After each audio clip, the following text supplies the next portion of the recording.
అన్నప్రాసన అనేటటువంటిది ఏ సమయంలో చేయాలి అంటే ఏ నెలలో చేయాలి? మొట్టమొదటిగా అన్నాన్ని తినిపించటం అనేటటువంటిది ఎవరు చేయాలి? అంటే ఇది అసలు మన అన్నప్రాసన అనేటటువంటిది ఎందుకు చేస్తున్నాము అని అంటే తల్లి గర్భంలో ఉన్నప్పుడు శిశువు అనేకమైనటువంటి మాలిన్యాలని తింటుంది.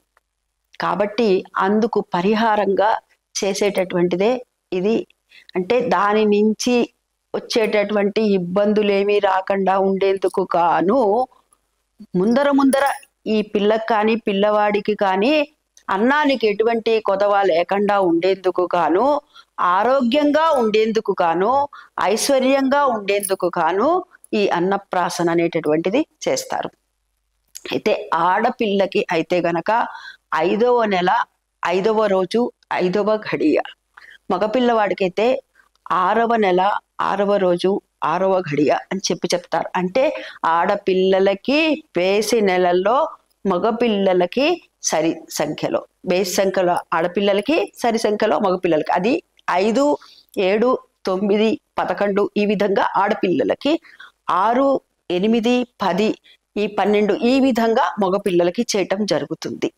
అయితే కొంతమంది ఇక్కడ చెప్తూ ఉంటారు, అది అలాంటి ఆచారాలు కూడా కొంతమంది దగ్గర ఉన్నాయి. ఏమండి 5వ నెల అన్నారు ఆడపిల్లకి, 5వ నెలలో అయితే గనక మరి పళ్ళు రావు కదండి, పళ్ళు రాకుండా అన్నప్రాసన చేయకూడదు అంటున్నారు, నిజమేనా అంటే పెద్దలు చెప్తారండి అది నిజమే. కొద్దిగా అయినా సరే దంతం దగ్గర చిన్న పన్ను అయినా ఒక్కటైనా రావాలి, వస్తే గనక వారికి మంచిది అని చెప్తూ ఉంటారు. అయితే అందరికీ అని చెప్పండి నేను, ఇది కొంతమంది కొన్ని ప్రాంతాల వారికి.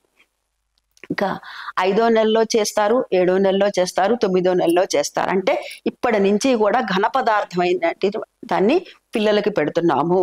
అప్పటి వరకు కూడా తల్లి పాల మీద మాత్రమే ఉంటారు ఆ శిశువులు. అయితే ఇవాళ ఒక 3వ నెల నుంచి కూడాను పిల్లలకి ఘన పదార్థం ఏ రకంగా అంటే ఈ సెరిలాక్లని, ఫారెక్స్లని ఇలాంటివన్నీ కూడా పెడుతున్నారు. ఏంటంటే తృణధాన్యాలతో కూడుకున్నటువంటివి అని. అవి బయట కొంటాం ఎందుకు అని చెప్పి కొంతమంది పెద్దవాళ్ళు ఇంట్లో ఉంటే గనక వాటిలలో ఏవైతే వాడతారో ఇంగ్రీడియంట్స్ వాటిని ఇంట్లోనే తయారు చేసి పెట్టేటటువంటి పద్ధతి కూడా కొంతమంది దగ్గర ఉన్నది. అయితే ఈ అన్నప్రాసన మటుకు ఆడపిల్లలకైతే గనక బేసి నెలల్లో, మగపిల్లలకైతే గనక సరి నెలలు సరి సంఖ్యలో చెయ్యాలి. మరి ఇంకా మొట్టమొదటిగా ఎవరు పెట్టాలండి అని అంటే శాస్త్రం ఏం చెప్తుందంటే తండ్రి పెట్టాలి. మొట్టమొదటిగా అన్నాన్ని, అంటే అన్నం అంటే అన్నం కాదండి, పాయసాన్నాన్ని బంగారపు చెంచాతో పెట్టాలి అని చెప్తారు. బంగారపు చెంచా అనేటటువంటిది కొద్దిగా ఖర్చుతో కూడుకున్నది కాబట్టి మన పెద్దవాళ్ళు ఏం చెప్పారంటే ఉంగరం తీసుకొని, ప్రతి వారికి బంగారపు ఉంగరం అయితే ఉంటుంది కాబట్టి ఆ ఉంగరం తీసుకొని ఆ బంగారపు ఉంగరంతో పిల్లవాడికి కానీ పిల్లకి కానీ పెట్టమని చెప్తారు. మరి ఏమిటండి మరి లోకంలో ఎక్కువగా మేనమావల దగ్గర మేనమావలు పెట్టాలి అనేటటువంటి మాట వింటూ ఉంటాము అని అంటే ఎందుకు ఇది ఆచారంగా ఏర్పాటు చేశారు అంటే ఇది లోకాచారం అనే చెప్పుకోవచ్చు, ప్రాంత ఆచారం. మనకి అనేక ఆచారాలు ఉన్నాయి. ఇంటి ఆచారం, లోకాచారం, సదాచారం, శిష్టాచారం, ఈ విధంగా అనేక ఆచారాలు ఉన్నాయి. అందులో ఇది ఇంటి ఆచారం, ప్రాంతాచారం కింద కూడా మనం చెప్పుకోవచ్చు. అయితే ఇది ఎక్కువగా లోకాచారంగా కూడా మారింది.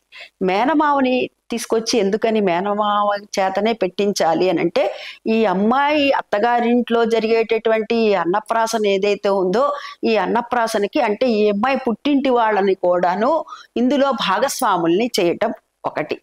రెండవది మేనమామ తండ్రి ఎంతటి ప్రేమని చూపిస్తాడో శిశువు మీద మేనమామ కూడా అంతటి ప్రేమని చూపిస్తారనమాట. అందుకని కూడా ఒక కారణం కావచ్చు.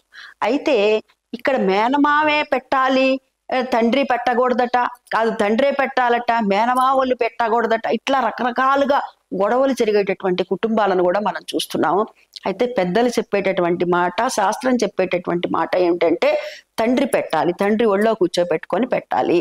ఆ తర్వాత తల్లి పెడుతుంది, తర్వాత మేనమామ పెడతారు, అమ్మమ్మ పెడతారు, నాయనమ్మ పెడతారు. ఈ విధంగా కుటుంబ సభ్యులు ఎవరైతే ఉన్నారో వారందరూ కూడాను ఈ పాయసాన్నాన్ని వారికి చక్కగా ఆవు పాలతో చేసినటువంటి మెత్తటి పరవాన్నాన్ని పెడతారనమాట.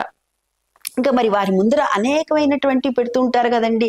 పుస్తకం పెడతారు, కలం పెడతారు, అదేవిధంగా కత్తి పెడతారు, డబ్బులు పెడతారు, బంగారం పెడతారు. ఇక ఆడపిల్ల అయితే కనుక పసుపు కుంకాలు పువ్వులు ఇలాంటివన్నీ కూడా పెడుతూ ఉంటారు కదండి. మరి ఎందుకండి ఈ తంతు ఎందుకు ఏర్పాటు చేశారు అంటే, ఇది ఎందుకంటే అన్నీ ఉంటాయి, పిల్లవాడో పాకుతాం అనేటటువంటిది మొదలు పెడతారు. పాకటం మొదలు పెట్టిన తర్వాత వారు దేన్నైతే పట్టుకున్నారో, ఉదాహరణకి కళాన్ని పట్టుకున్నారనుకోండి, వారు గొప్ప రైటర్ అయ్యేటటువంటి అవకాశాలు ఎక్కువగా ఉంటాయి. అదే విధంగా డబ్బును పట్టుకున్నారనుకోండి, డబ్బును పట్టుకుంటే ఇతను ఎక్కువగా డబ్బు అనేటటువంటి ధనాన్ని ఆర్జిస్తాడు, అంటే మంచి ధనవంతుడు అవుతాడు అని. అంటే ఇది కత్తి పట్టుకున్నాడండి అని అంటే వీరోచితంగా ఉంటాడు. పుస్తకం పట్టుకున్నాడంటే చదువు మీద శ్రద్ధాశక్తులతో ఉన్నాడు. మరి ఆడపిల్ల పువ్వులు ఇలాంటివన్నీ పసుపు కుంకాలు పట్టుకున్నది అంటే ఈ అమ్మాయి సౌభాగ్యానికి ఎటువంటి కొదవ లేదు అని. ఇలాంటివన్నీ కూడా చిహ్నంగా చెప్తూ ఉంటారు. ఇలా చెప్పటం ద్వారా వారు భవిష్యత్తులో వేటి మీదైతే వారు దృష్టి పెట్టబోతున్నారని తెలుసుకొని దాని మీద ఇంకా కొంచెం పెద్దవాళ్ళు కూడా ఎక్కువగా వాటి మీద ప్రోత్సహించేటటువంటి పరిస్థితి కోసం ఇవన్నీ ఒక రకమైనటువంటి వేడుకగా చేసుకునేటటువంటివే. శాస్త్ర ప్రకారం అయితే కనుక తండ్రి చక్కగా నోట్లో పెట్టడం, ఆ తర్వాత కొంతమంది మేనమామ కూడా పెట్టచ్చు. మేనమామ పెట్టకూడదని ఎక్కడా ఏమీ లేదు.